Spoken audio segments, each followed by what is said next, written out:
This is meteorologist Mark Molnar, and as always, I want to thank you for joining me for this edition of Weather Eastern and Hurricane Eastern. We have a lot to talk about here.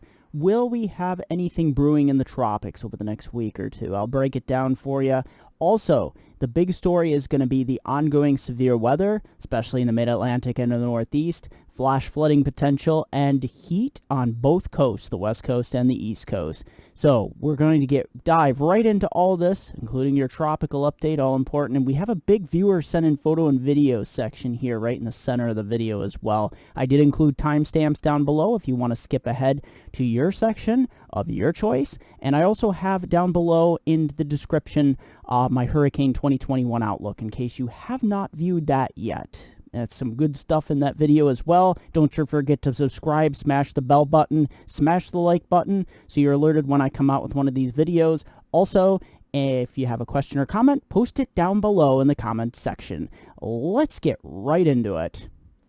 Taking a look at the tropics here across the Atlantic Basin. Now, this pretty much takes us to the Gulf of Mexico, Caribbean, and the rest of the Atlantic here. We have the Intertropical Convergence Zone. We have 1, 2, 3, 4 tropical waves out there in the Atlantic. But guess what? Not either of them, none of them are showing any interest of development, at least over the next 4 to 5 days here. After that, we'll have to wait and see. But I will go over the model data here with you momentarily of what I'm thinking here and dissect the model data. Now, that one tropical wave near basically Latin America here, near Nicaragua, that one is moving onshore, and it will emerge into the Eastern Pacific here shortly throughout the middle part of the week here, and it shows about a 30 to 40% chance of developing here. So we could be looking at the next named system here in the Eastern Pacific. Across the rest of the Atlantic, high pressure is really dominantly in control here, especially in heading into Eastern North America. And then you have the ring of fire up there in the mid-Atlantic, Midwest, and the Northeast, creating all of that trouble weather. So we have some light Sahara dust here out in the Atlantic as well. Nothing major to inhibit development. But, you know, the ITCZ this time of year is usually a little quieter than this. So this is a precursor of things to come. And do not let your guard down. Yeah, a week of a lull is nothing to get excited about if you're hoping for no tropical system. So this is going to be a busy year. We are far from over, folks. Gulf of Mexico, look at this. I really don't have anything to talk about here. Yeah, this time of year you do have to watch some of these thunderstorm complexes come off the Gulf Coast. But at this point, I really don't see anything developing here in the short term.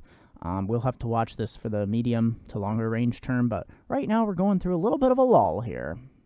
And here across the rest of our tropical Atlantic. Yeah. I don't have anything really to talk about. We have a couple tropical waves. You can see one just west of the Lesser Antilles there. We have another one coming off the coast of Africa and another out there in the central Atlantic. But right now, I don't really see anything. We do have one down there by Nicaragua and Honduras as well. So we'll watch that, but I don't see anything in the short term. The Eastern Pacific, though, will be interesting. It looks like some sort of system does try to develop as that thunderstorm complex heads westward here into the Eastern Pacific. Taking a look at the GFS here across the Atlantic takes us through next weekend.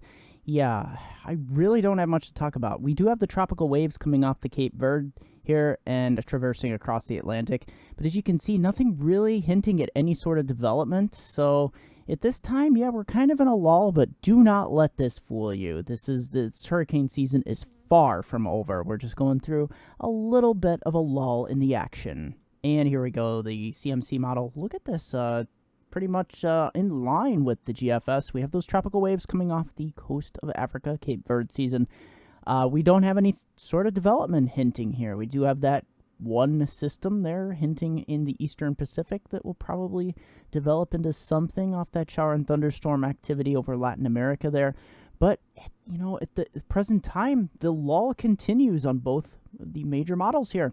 And the MeteoMark Weather studio area, you can see on the radar back on July 7th, very strong line of thunderstorms with a microburst that was captured on the velocity factor here near western and southwestern Broome County.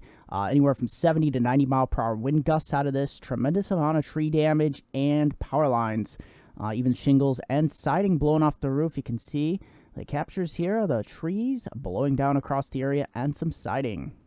Joe Drejos from New York City, Manhattan area on Thursday, July 8th. Look at this. Heavy rain and thunderstorms on the radar that he captured in the New York City area. You can see, look at the New York City skyline there. Very stormy, very thundery, cumulonimbus clouds, plenty of those across the area. Lots of heavy rain, anywhere from 4.5 to as much as 6.5 inches of rain that day, out ahead of Tropical Storm Elsa that was moving up the coast, interacting with a frontal boundary. And look at those captures of the New York City skyline, a city that I hold very dear here. Look at this. Beautiful footage here of showers and thunderstorms moving across the area. And even one of the videos showing a lightning strike off in the distance. So you can see all different directions here from the Manhattan area. Look at that. Beautiful captures there, Joe. Makes you just want to go to New York City, doesn't it? Look at that. Beautiful. And Derek Rentschler from the Lebanon County, Pennsylvania area. Look at that. A beautiful rainbow after a thunderstorm. That's just the other day. Looking very beautiful across the region. Thank you, Derek, for sending that photo in. And Robert Stone and his travels starting at Jacksonville, Florida on the east side of Tropical Storm Elsa at the time, moving inland across the region. You can see those interesting clouds and the radar shot that he had as he continued north into South Carolina and the Carolinas. The skies continue to get stormy. This was the name of the game across the East Coast. And as he traveled north towards the Virginia area, he encountered, as you can see in some of those video footage, heavy rain and thunderstorms moving into the region. So his last footage there was torrential rain there at a gas station. So this is the name of the game across the east. Let's take quickly a look at precipitation totals over the next 5 days. I wanted to put this slide in here because this really kind of shows you the stubborn, broken record pattern we are here, especially across the Northeast, upstate New York, eastern Pennsylvania, parts of New England here. Anywhere from like 3, 4, 5, maybe as much as 6 inches here is being indicated in the Mohawk Valley, the northern Catskills, parts of the upper Susquehanna River Valley here. So this is just not very good news here. So lots of thunderstorms, showers and thunderstorms training throughout the week here. Taking a look at the upper air pattern for North America, you can see once again the tale of two ridges, although the West Coast ridge is much more pronounced, continuing with those hundreds, 110-degree temperatures, especially the interior areas. Not as prevalent in Seattle and Portland as the previous heat wave we had, but that big ridge keeping the major heat wave developing and continuing, even extending into the southwest here, into California, parts of Nevada. And then back east, you have that ring of fire. Yes, we do have a bit of a ridge here, keeping temperatures much above average, but the big story will be the severe weather and the flooding across the mid-Atlantic and the Northeast. And Monday across the Northeast, here we go again. Look at this.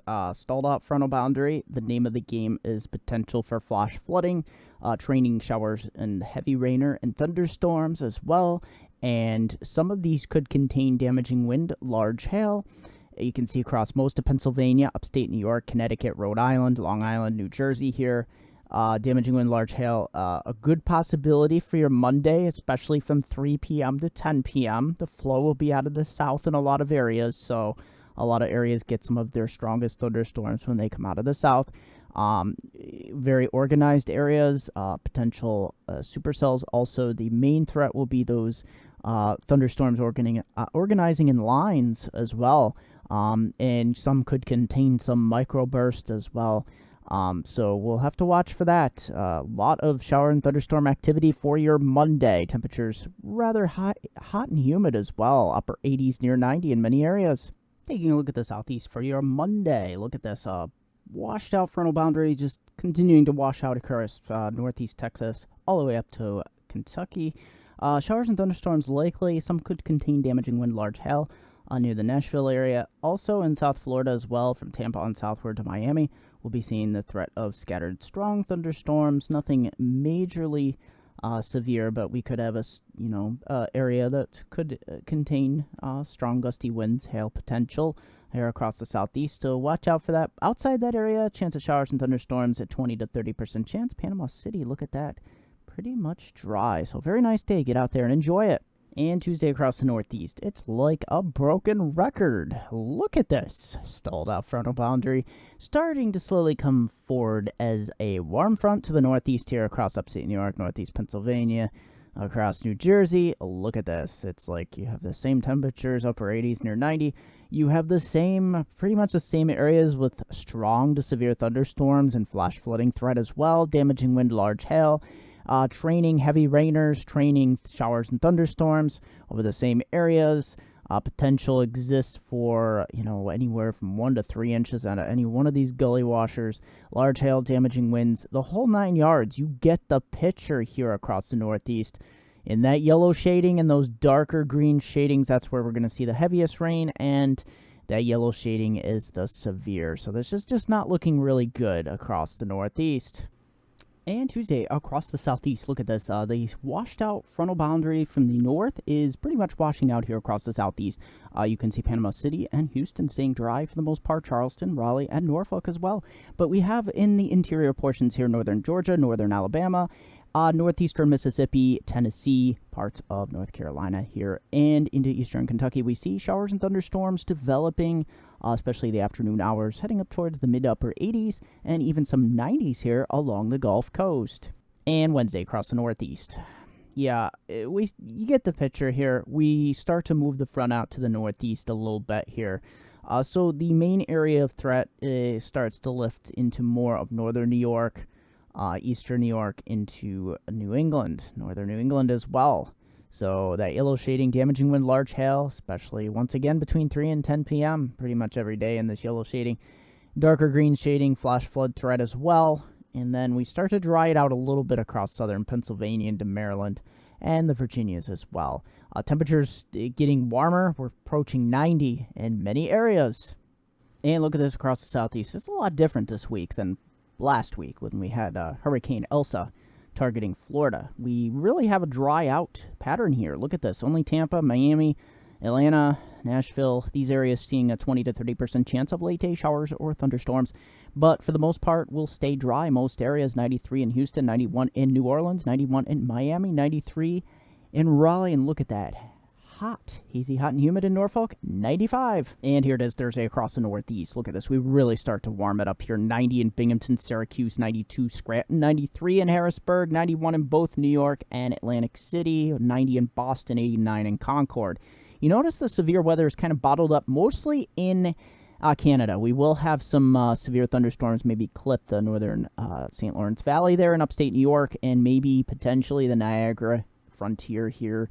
Across parts of Buffalo and Niagara Falls, Toronto, really getting in the thick of it. Showers and thunderstorms likely by later in the day. That's where most of the severe weather will be north of the Canadian border here. So that's interesting to say for the most part. But, across most of the Northeast, we'll get by most of the day without a chance of a shower or thunderstorm. 30 to 40% chance, those scattered showers and thunderstorms. And here it is Thursday across the Southeast. We have a little bit of an expansion of some showers and thunderstorms. Only 20 to 30% chance of afternoon showers and thunderstorms. That big old Bermuda high expanding westward here. You can see just off the South Carolina, Georgia coastline here. Lots of heat and humidity as well, although it could be a lot hotter this time of year. Even the Northeast is a little bit hotter than this. 94 in Norfolk, 91 in New Orleans, Houston 92, and Tampa 92 as well. Get out there and enjoy. Nothing tropical. Very interesting. Extended outlook from my hometown viewers from Binghamton to Scranton's upper Susquehanna region of upstate New York, northeast Pennsylvania, all points in between. This is a problematic extended outlook here because we're going to see a lot of rainfall. Flash flooding is going to be a threat, especially the first part of the week. And then you get those damaging wind, large hail, potential for microburst type thunderstorms. The flow pattern is out of the south, so those thunderstorms will be moving out of the south, which is a direction for stronger thunderstorms. You will see anywhere from a half to 3/4 of an inch Monday, Tuesday over an inch, probably Wednesday 3/4 of an inch. And each day, the threat of severe weather exists between 3 and 10 p.m. pretty much every day. We inch our way slowly towards 90 degrees by the end of the week. Look at those overnight lows, muggy and upper 60s to near 70. Stay safe out there, everyone. This looks like a lot of severe weather and a lot of flash flooding. As always, I want to thank you for joining me for this edition of Weather Eastern and Hurricane Eastern. As always, don't forget to like me on Facebook at MeteoMark. It's also Weather Northeastern, also WX Northeastern on Twitter. So if you want to follow me there, MeteoMark.com, WeatherNortheastern.com. Don't forget, if you haven't viewed my Hurricane Outlook for the entire season, there is a link in the description down below. Go ahead and click that. If you haven't already, subscribe, hit the subscribe button, hit the bell button so you're alerted when I come out with one of these videos. Also, don't forget to smash the like button. Question or comment down below. Thank you for your support. MeteoMark's Weather Eastern.